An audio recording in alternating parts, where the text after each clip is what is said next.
presenting a journal club where we reviewed this article looking at a probiotic as a possible use to treat infant colic. And the type of study that this is a meta-analysis. So I'm going to go to the next slide. So here's a list of our objectives. So obviously we're going to look at the PICO-TT format and look at therapeutic questions. We're going to appraise the article and try to understand what are the limitations of a systemic review and a meta-analysis, and we're going to use our CAT or our critical appraisal tool to do that. We're going to look at important factors that will help us determine whether this is internally valid, the data that they gather, as well as externally, and then how applicable this study as a systemic review and a meta-analysis is. So the clinical context, colic is one of those things that it's still, I think, poorly understood, possibly even amongst providers, that can affect, obviously, these little nonverbal babies and their frustrated parents. And then there's really little way to say, okay, this is a verified treatment or intervention. We offer lots of different ideas, but so far there are very few studies that say this is proven to be effective. And then of the methods that we study, number one, are they effective, and then are they safe to recommend, and if so, which patient population? And there are some previous studies which can say, okay, well, these kids with colic, their gut microbiota is a little bit different than the ones without. So that was what led this investigators to pick and look at studies examining the use of probiotics. So here is our PICO-TT format. So the population that we're looking at is obviously infants with colic. If they're older and they're fussing, we really don't care. We're looking specifically at 1 to 2 month olds, somewhere around in there. The intervention that was proposed was this specific strain of a probiotic, as you can see there. And of course, the comparison was simply placebo. And then the outcomes that the investigators looked at in several of these studies, initially it was just crying, but then they included crying and or fussing time, and they tried to measure exactly how long or how many minutes per day there was actually fussing. The type of question that we're looking at is a therapeutic type question, and then the type of studies or the type of study is meta-analysis and a systemic review, as is evident in the title of the journal article. So in looking at the study design, what they did, it was this, like I said, systemic review meta-analysis, and they looked at articles published on or before June 2017. The things that they were comparing were the oral administration of either the probiotic or placebo, and then the outcomes, like I talked about, the main one was infant crying and or fussing duration in minutes. And they wanted to measure this at 21 days post-randomization. So they had baseline measurements, and then at the minimum, 21 days after. And then there were effects of 4 specific measures that were looked at to try to account for differences. They looked at feeding methods, whether that was exclusive breastfeeding, exclusive formula feeding, or a mixture of both. They looked at whether or not the children used a proton pump inhibitor. They looked at whether a hypoallergenic formula was used at any point. And then they looked at whether mothers were recommended trying to eliminate dairy from their diet. So one thing that I found interesting is I was thinking, well, how would I measure colic if I was designing a study like this? And there was a book written that specifically deals with this. You'll see it in our references, but it references Wessel's Rules of Threes. So if a child or an infant is crying for more than 3 hours a day, more than 3 days a week, or for more than 3 weeks, the modified Wessel criteria allowed for crying and or fussing, which I think is an important difference because some babies just cry at the drop of the hat, and then some do a little more fussing than they do outright crying. It's a very subjective thing. Limitations to these criteria are very few parents are going to wait a total of 3 weeks to be like, let me make sure that this is colic before we call it that. They are going to want to intervene much sooner. And then, what we found is that doesn't account for any attempts were made, whether that's shushing or swaddling or providing a pacifier. So in their search methods, the inclusion criteria that they selected, again, they used lots of different databases to try to gather their articles. Again, they were looking for studies that showed infants crying and or fussing in duration of minutes. And then the way that these were measured were a few different ways. One was a diary, which looked back at the very end of the day, which I don't care if you're a parent or not, if you try to remember what happened throughout the day, how long did you sit and eat lunch, Dr. Kramer? Well, we would all have a difficult time, I think, recalling exactly. And then there was other ones where they asked specific points along the way, record this every couple hours. Some were questionnaires, and some they just interviewed the parents, asked questions, and recorded that data. And then something that we found curious was that, I guess in the search criteria, infants are considered birth to 23 months, but obviously the studies were looking at much younger than that. And then they did look at ongoing and unpublished trials to try to consider, should this data be included?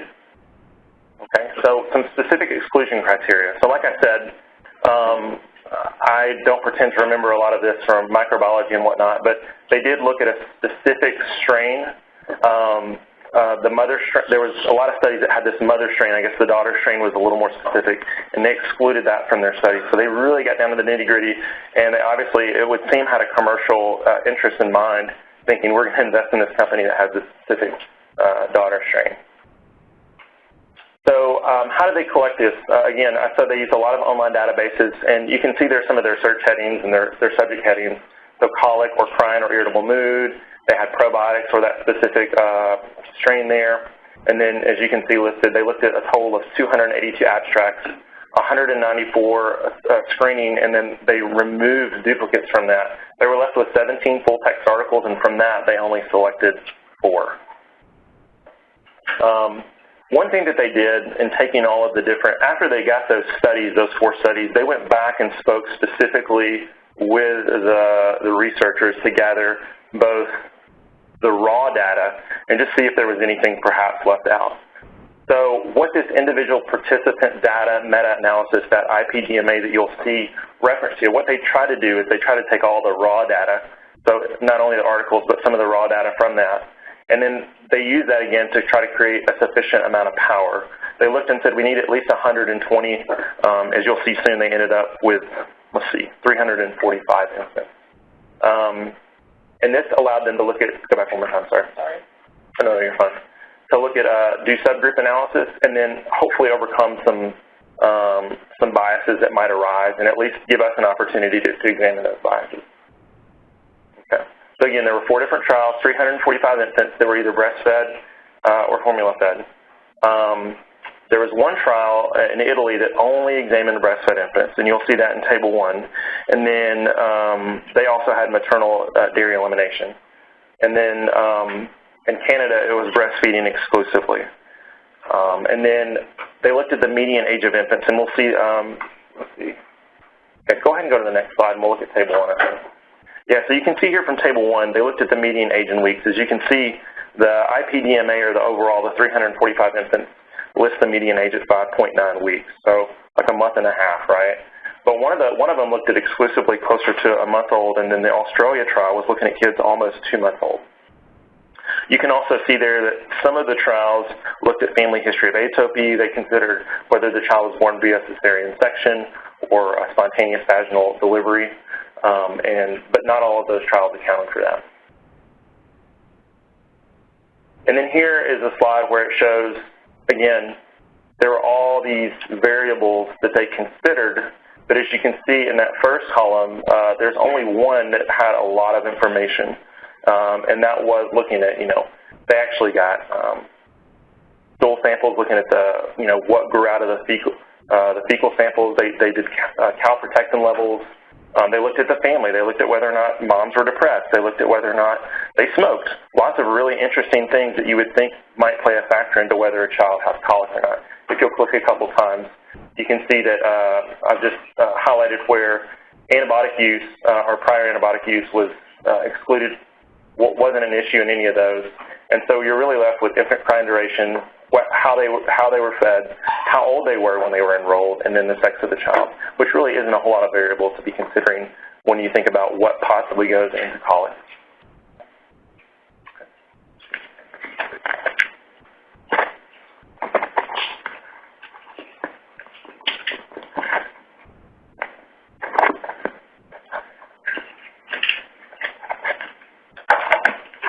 Okay, so just taking a look at how they analyzed their data, they used 2 independent statisticians to inspect the data with respect to range, consistency, and any missing items.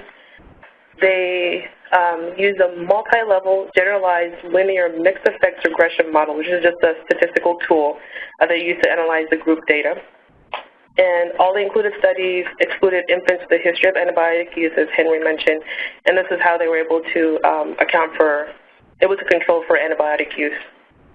And the confounders that they identified a priori were family history of HOP, delivery type, enrollment age, and as Henry mentioned, they did recognize that there are other variables that could influence colic, but since there was very limited data, there were a few studies that included that information, so they weren't able to include those studies in the final data. So some of their primary and secondary endpoints, they used Carilion and/or fussing duration, which they measured in minutes per day. For treatment success, they define that as greater than or equal to 50% reduction in Carilion and/or fussing time from baseline and at 21 days post-intervention. The other endpoints that they examined included treatment success at 7 days as well as 14 days post-intervention. But as you'll see in the upcoming table, at 14 days post-intervention, the results were statistically significant with a p-value of less than 0.05, but the confidence intervals overlapped, and more on that later. So their primary outcomes of the IPDMA were infant crying duration, measured in minutes per day at 21 days after intervention, and treatment success at 21 days after intervention, which they defined as at least 50% reduction in crying from baseline. So in this figure, so this shows you the mean crying or fussing duration at baseline at 7 days, 14 days, and 21 days post-intervention. So if you look, you'll see that both placebo and the probiotic groups did show a decrease in crying or fussing duration. At 7, 14, and 21 days, the probiotic group had a greater decrease in crying and fussing duration, again, which is statistically significant, but the confidence intervals overlapped. So, for example, at day 7, the placebo group, the infants in the placebo group cried for about 175 minutes to 215 minutes per day. But then the infants in the probiotic group, they also had a crying duration that lies somewhere between that 175 and 215 minutes. So it's based on that, it's hard to say if the probiotic was actually effective. And again, the results were statistically significant, but then you want to ask yourself, is this clinically significant? And we'll talk more about that later. And that's, that decision is going to be left up to you as the physician to decide. And so this figure shows the mean difference in crying and/or fussing duration from baseline, and also shows the confidence intervals. And this is showing the variables that they were able to account for, which was sex, the delivery, C-section versus vaginal, formula versus breastfed, and age. And for this graph, you don't want your confidence interval to cross 0, because 0 is your null value. That's your value of no significance. On day 14, as I mentioned before, it did cross 0, which means on day 14 there was no statistically significant difference between the infants in the probiotic group and the infants in the placebo group. And for them, a negative difference would imply that the probiotic group had more of a reduction in crying and/or fussing duration from baseline, and that's seen at day 7 and day 21. And those were the two days post-intervention that they did find statistically significant. Yes? Was that graph just about the treatment? I'm a little confused by that graph. I didn't understand. So if you go to the next one. Hang on. So this is another way to show that information. So what you see in the previous graph is the first line that shows all the subgroups together. That makes sense? And then the last two were just showing the individual subgroup analysis for the breastfed and the formula-fed babies. Okay. So in this table is showing the change in the daily mean crying and/or fussing duration. As I mentioned, the two subgroups, the breastfed and the formula-fed. So I don't know. So if you go back to that other one, so this is a representation of, if you go to the next slide, of that very first row that shows all the subgroups. Okay. So they presented the data in this table in ratios. So again, just as in the one previously, you don't want your confidence interval to cross 0. That's the same thing that they just showed here, just with ratios.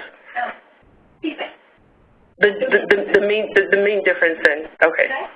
So if it's one risk minus the other risk, in this case there's 2 minutes.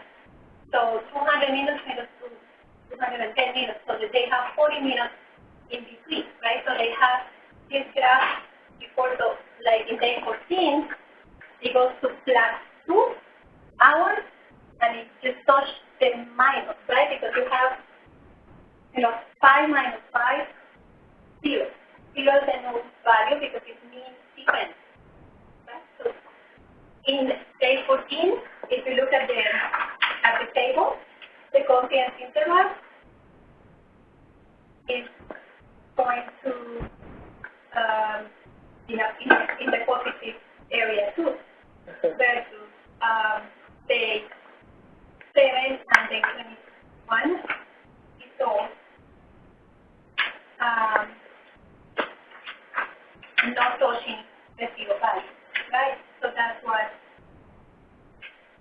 that's a representation of that graph, adjusted for sex and gender and C-section and formula sex versus breastfeed only. So the change in crying on day 7 and 21 could be a treatment effect. Day 14, including, it's a more positive value. It actually says that in some of the kids that went up, well, perhaps it's not even due to that. It's a confounder. So basically, you're looking at the difference from the baseline at those days. And so they can say at 7 and 14, yes, perhaps even in all, the probiotic and the placebo, there was a difference. But then when they break it into the subgroup analysis, it's a stronger representation for breastfed. So. Okay. And then for this table, it's also presented in ratios, and this one shows treatment success in the subgroup analysis by feeding type. So they measured the treatment success by incidence ratios, and the incidence ratio is a measure of risk. And for this, for incidence ratios, you don't want is the value of no significance. So you don't want your confidence interval to cross 1. So at the very top, when all the subgroups are combined, the incidence ratio is 2.08, which is greater than 1. So that shows they had treatment success when they added all of them together. When the subgroup of breastfed babies are analyzed, the second row, the incidence ratio was 3.03, and this group exhibited the most benefit from the probiotic. And in fact, the breastfed babies with colic, when they were given the probiotic, they were 2 to 3 times more likely than placebo to experience treatment success. And then if you look at the very last row, the formula-fed babies, they had an incidence ratio of 1. And again, that value of no significance, meaning that they did not experience any treatment success with the probiotic. And that was one of their conclusions, that formula-fed babies don't benefit from probiotics, at least that particular strain. So the study conclusions, the researchers, they concluded that this particular strain of probiotic is effective in breastfed infants with colic and should be considered a subgroup of infants with colic. They also found that the evidence for the probiotic effectiveness in formula-fed infants is limited based on the results from the last table. We agree with this, that there is a need for more randomized control trials, but this will be kind of difficult since a lot of formulas already have probiotics added to them.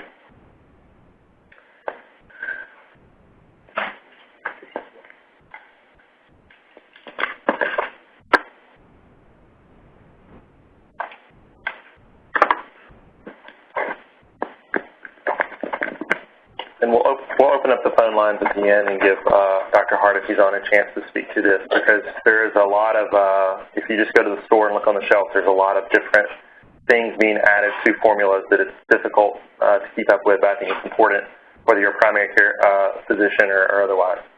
So looking at the internal validity, what question did the systemic review address? And essentially, it's been stated several different times, but it was really, is this particular strain going to reduce either crying and or fussing times versus a placebo at different time intervals, and then all of the different things that we accounted for through those 4 articles that were examined. So is it unlikely that important relevant studies were missed? What do you guys think? Yeah. I mean, so you can click to the next thing. So, I mean, they literally only included one strain of a particular probiotic. They excluded studies that had, like, the parent strain, which you would assume is very close or similar. And then, of course, unpublished trials, while they looked at them, there were several that were excluded because a lot of the unpublished trials were specifically looking at safety profiles. Is it safe? Not as much on the treatment effect. It didn't mention if languages other than English were searched. You know, I know that here in the United States of America, we get very self-focused on all of our research, but there's wonderful research going on all throughout the world published in different languages. While that may not be true as much now as it used to be, I think that's something to think about. Are there other studies that were published? And then were the criteria used to select articles for inclusion appropriate? I think you could say it's probably appropriate, but is it a sufficient amount of criteria to examine when you're looking at infant colic? And I think we kind of alluded to that. Perhaps not. They did modify their criteria, I think, to try to include more studies by saying crying and or fussing and not making parents wait the full three months, or 3 weeks, pardon me, thank you.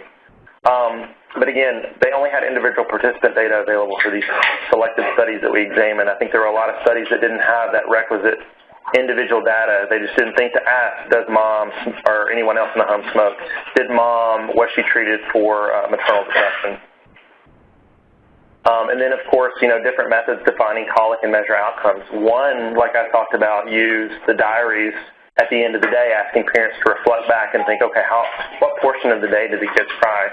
And then there were others where they had the parents keep the diary every few hours, which you would assume perhaps would yield more accurate results because you're asking the parents in that snapshot of time to remember those last couple hours rather than the last 24.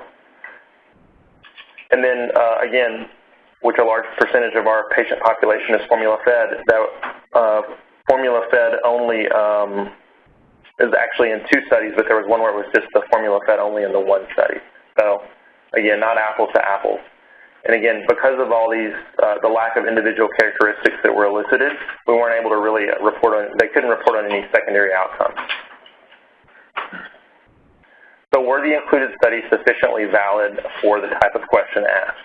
And as you can see up there, we've already clicked through it, it says yes.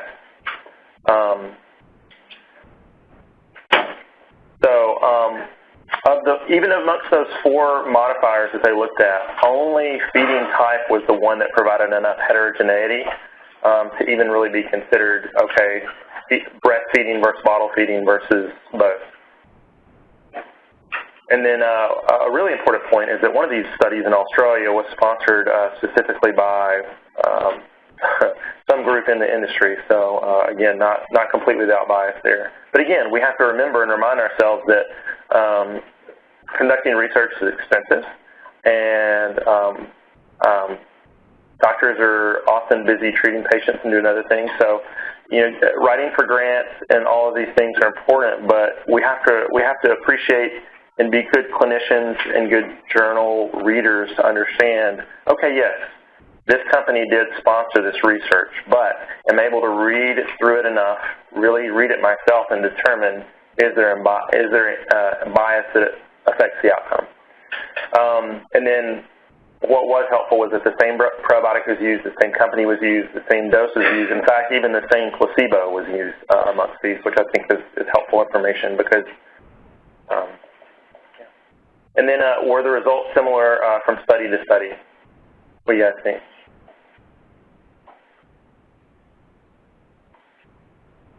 I think so. I think that if you look at when they separated everything out versus when they combined it, you can see that those graphs more or less chart the same. While there is a statistically significant difference, those confidence intervals do overlap. So it's difficult to say whether that was true treatment effect or not.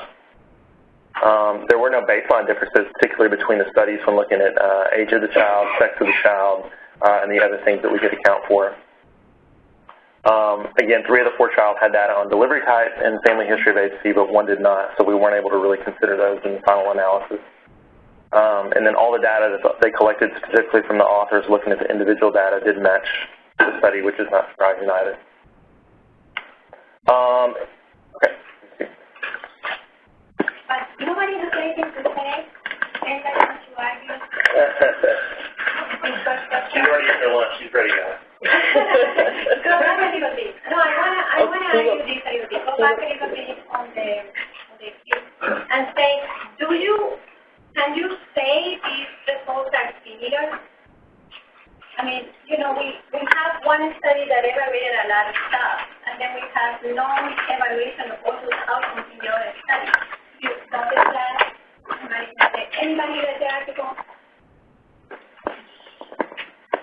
So the problem is that they are not asking the question. So how can we do subgroup analysis if we don't even have the results? And how can we adjust for important things that are determinants for the quality of presentation or not if we don't have the data? So how valid are these studies? I would argue, I don't know. Now, how valid is this meta-analysis and 194 possible studies and choose 4? Are all those studies so bad? Are all those randomized control trials so bad? We don't have the criteria, you know, to say why were they bad or not. It was just like only the ones who had this probability, can we generalize to all the probabilities? So there's a lot of using that on that sense. Also, the quality of the study wasn't published. What's the quality of the study? So if you probably read, you know, from the meta-analysis, we want the quality of the data. We want to see how good the randomized control trials were, how good they are with not sure. And a meta-analysis is only as good as the articles that confirm that meta-analysis. So if the information is inconsistent, the conclusions are going to be, right? So I want to argue on this. Okay, so what were the results? So how large were the results? So they were able to report number needed to treat for day 21 success in breastfed infants at 2.6. And as far as the precision of the results, the confidence intervals were wide, and they did overlap in the infant crying duration. And just a reminder, number needed to treat is calculated as 1 over the absolute risk reduction. And this estimates how likely a medicine or a therapy will benefit an individual. And it's literally saying how many patients need to be treated before one can benefit. And looking at how they presented the results in their study, they used funnel plots, as you saw, ratios in the tables, and as well as mean differences. So this is our conclusion. So we believe that the study is limited. As we've mentioned, they started off initially by searching 282 abstracts, and after the duplicates were removed, 194 were screened. And from that 194, only 4 met the eligibility criteria, meaning possibly there are 190 studies that had data that was not able to be used. There's possible publication bias, and Henry mentioned this. So they identified only 1 unpublished trial. So they haven't accounted for all the trials that have negative findings, or in other words, saying trials that showing that the probiotic didn't work. And they attempted to do this by searching for unpublished trials, but the one that they did find they didn't include, and they stated the reason why they didn't include it is because the study is small, focused on safety and biomarkers rather than efficacy, and they thought that adding the trial to their IPDMA is unlikely to change the study's conclusion. And they did identify confounders such as smoking, maternal depression, but they didn't account for this due to just the limitations of the study. So that one slide that showed all the variables that could influence infant colic, they were aware of it, but because of the limitations, they couldn't adjust for all the variables. There is a natural resolution of colic, so it kind of begs the question, was the probiotic effective, or did the colic just run its natural course? So the results that they presented are statistically significant, but as I said before, are they clinically significant, especially knowing that the confidence intervals overlapped and they only adjusted for 4 variables in what they presented. And Harry mentioned this too, there's also potential for recall bias. So 2 of the studies used diaries involving recall of duration of the infant crying at the end of the day. So who's to say that the duration wasn't overestimated or underestimated at the end of the day when you have to remember what happened at the very beginning. There were no mention of interventions, known interventions for colic, which includes rocking, running a warm bath, rubbing the infant's abdomen, using a pacifier. So did the probiotics play a role, or did the soothing, was that what helped, decrease the duration of crying and or fussing? And so we asked, will the results help me in caring for my patients?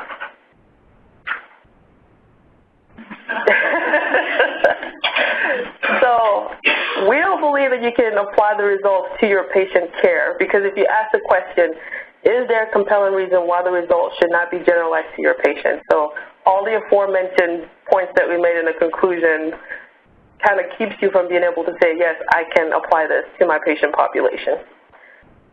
They weren't able to account for all the clinically important outcomes.